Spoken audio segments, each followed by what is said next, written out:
sur ma chaîne. Alors pour cette nouvelle vidéo, j'ai décidé de vous présenter les 5 livres pour lesquels j'ai voté pour la vidéo de Palace Crouton. Donc il fait un classement pour les 100 livres préférés des blogueurs. Et donc je vais vous présenter les 5 livres que j'ai choisis pour ce classement. Donc on y va tout de suite. Le premier, c'est La fille de papier de Guillaume Musso. J'ai décidé de choisir ce livre parce que tout simplement c'est Guillaume Musso et que c'est mon auteur préféré. Je ne me voyais pas mettre quelqu'un d'autre en premier, c'était forcément lui. Après, ça a été très difficile de choisir lequel de ses livres parce qu'il y en a quand même plusieurs que j'aime beaucoup. Et finalement, j'ai décidé de prendre La fille de papier parce que c'est celui qui montre le plus ce qu'il est capable de faire finalement. Vraiment, Guillaume Musso, il raconte une histoire avec des choses réelles, dans un monde réel, mais avec des choses un peu surréalistes. Et il arrive à nous faire croire à ces choses surréalistes tellement c'est bien écrit, tellement c'est bien fait. Et on n'arrive jamais jusqu'au bout, on ne sait pas ce qui va arriver, on n'arrive pas à deviner la fin, mais vraiment pas du tout, du tout. Et c'est ce que j'aime chez lui, parce que tout au long du livre, on se questionne, on se dit « Ah, peut-être que c'est ça la fin » ou « Ah, peut-être il va se passer ça », alors que ça n'a rien à voir, vraiment rien à voir. Et donc c'est pour ça que j'aime beaucoup cet auteur. Pour le deuxième, bien sûr, c'est Harry Potter. Je ne pouvais pas passer à côté d'Harry Potter, forcément, c'est obligatoire, on va dire. Je suis une grande fan de Harry Potter, donc forcément, j'étais obligée de mettre Harry Potter dans mon classement. Alors, il va prendre toute la saga Harry Potter, mais pour ma part, je vais vous montrer celui que je préfère, puisqu'il s'agit de Harry Potter à l'école des sorciers, bien sûr, le tout premier. C'est celui que je préfère parce qu'en fait, c'est celui où on découvre toute la magie de l'univers et où on découvre un peu l'histoire d'Harry Potter, vraiment, les choses se mettent en place.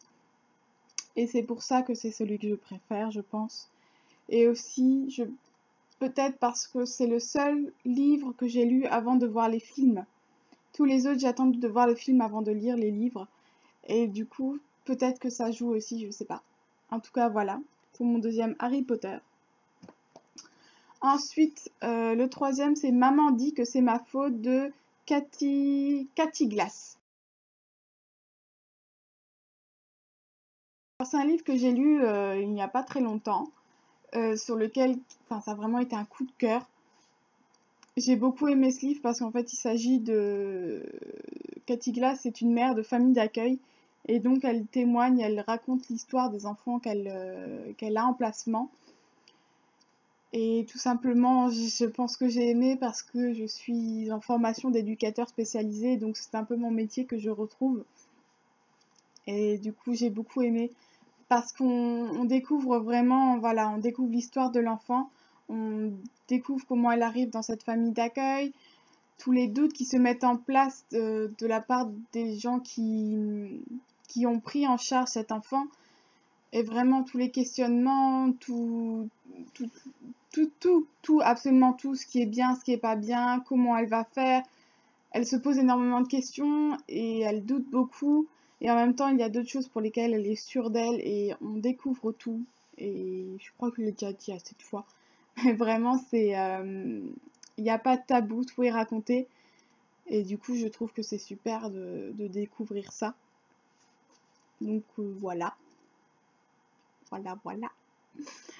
Ensuite, donc, le quatrième livre, il s'agit de La couleur du bon pain de Gilbert Bordes. Je ne sais pas, désolée, je ne sais pas comment ça se dit.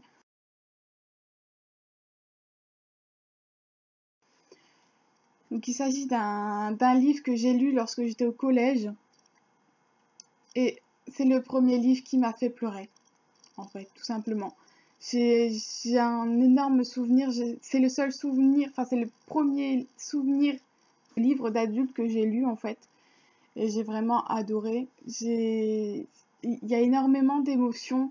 On se lie pour ces personnages à un point inimaginable. Enfin, je l'ai relu 10 fois dans les années qui ont suivi, tellement j'avais envie de retrouver ces personnages et de revivre un peu l'histoire avec eux. Donc vraiment, c'est un livre que je n'oublierai jamais, je pense, et que j'ai vraiment adoré, qui était magnifique. Donc voilà. Ensuite, pour le dernier, le 5, donc il s'agit de Demain j'arrête de Gilles Le Jardinier, que j'ai ici. Alors, je l'ai découvert récemment, celui-là. J'adore l'auteur. En tout cas, dans ce livre-là, je l'ai adoré. J'ai beaucoup aimé la plume de cet auteur dans ce livre-là, en tout cas. J'espère bientôt en découvrir d'autres. Je pense que je vais pas tarder à en acheter un deuxième de lui pour voir si c'est un peu pareil. Ce que j'ai beaucoup aimé dans ce livre, en fait, c'est que c'est l'humour qu'il peut y avoir, mais aussi euh, plein d'émotions différentes. Voilà, il y a des moments tristes, des moments de crainte, des fous rires. On passe par toutes les émotions. À la base, c'est une histoire, en fait, le début, où, pas sérieuse du tout, où on rigole parce qu'elle est super maladroite. Et donc, c'est vraiment où on se dit, bon, bah, on va se marrer tout le livre. Et en fait, non, à la fin du livre, on se marre beaucoup moins. Et on est vraiment pris dans l'histoire. Et les émotions sont vraiment complètement différentes, mais c'est ce que j'ai vraiment le plus aimé. Donc voilà pour cette vidéo, j'espère qu'elle vous a plu. N'hésitez pas à me dire ce que vous avez choisi pour ces 5 livres préférés et surtout n'hésitez pas à aller voter. Quant à moi, je vous dis à bientôt et je vous fais des bisous.